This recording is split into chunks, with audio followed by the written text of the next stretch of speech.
Hello and welcome. My name is Stacy Williams and I'm the caseworker at Waterford Youth Assistance. WYA's mission is to strengthen families and youth and reduce the incidence of juvenile delinquency, child abuse, and child neglect through community involvement.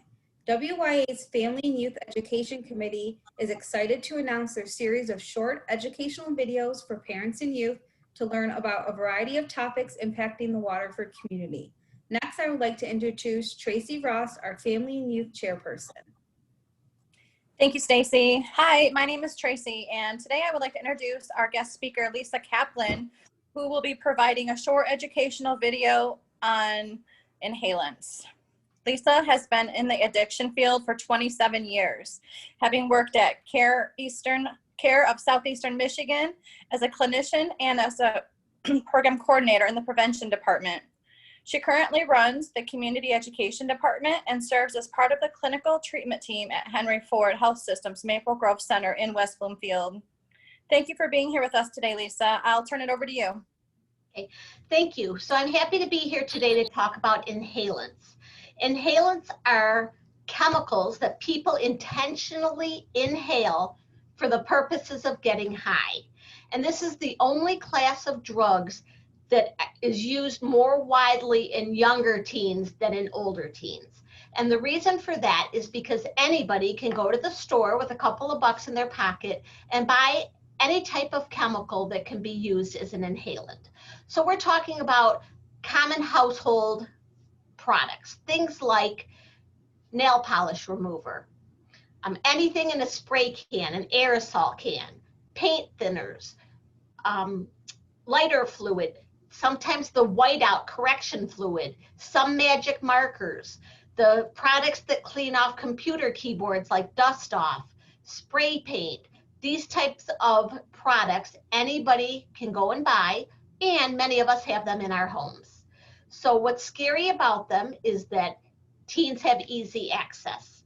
So what happens is these chemicals have dangerous substances that have psychoactive, mind-altering properties. So when they're inhaled, they are impacting the brain. So people don't think of getting high that way, but it is a common thing for young people. So people use them by either sniffing, snorting, bagging, or huffing. Those are different words that can be used interchangeably about inhalants. And the high lasts only a few minutes. So teens do it repeatedly over and over again. And what's very frightening about this is that when they're inhaling these chemicals, they're not getting oxygen into the brain. And therefore, what they're really doing is suffocating themselves. So it affects the central nervous system and it slows down brain activity. So how is that going to impact a person? Well, on a short-term basis, there's going to be confusion, nausea, slurred speech, lack of coordination, dizziness, drowsiness, lightheadedness. They may hallucinate, meaning hearing or seeing things that are not really there. They could go into convulsions or seizures, or a coma, or choking. And that's pretty dangerous in itself. But long-term use of inhalants can lead to liver and kidney damage, bone marrow damage, limb spasms due to nerve damage, brain damage from lack of oxygen, and it can cause problems with thinking, movement, hearing, and vision. So it's very, very frightening. So there's a condition known as sudden sniffing death syndrome, and this can happen to otherwise healthy people even the very first time that they use an inhalant. So teens need to be educated that this is not a safe practice, even though their friends may have done it multiple times and never had a problem doing it.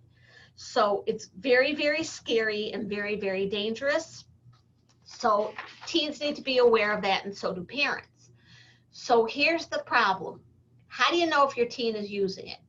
Because the effects often wear off pretty quickly. Parents want to be aware of things like nosebleeds, like empty containers and garbage cans of products that you know you didn't use up. You want to be aware of maybe a runny nose in your teen, and then general changes in behavior like you would for any other drug use. And if there's any doubt at all about their safety or their health, you want to get them to the emergency room. The advantage to teens to using inhalants is they can't be tested through drug tests, or if they're on probation, a probation department can't test them.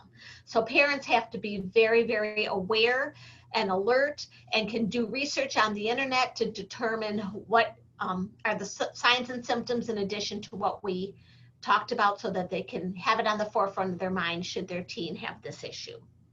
Now, sometimes people become addicted to inhalants, and there's treatment for that, both on an inpatient basis and outpatient basis for teens and for adults. And Henry Ford Health System offers treatment for this drug as well. So if you have any questions, please feel free to contact me at Henry Ford Maple Grove Center. Thank you, Lisa, for your presentation. It was a quick introduction to a subject that requires much more time. We hope the information was helpful for you. For more information on our upcoming video series, please visit our website at www.waterfordyouth.assistance.com.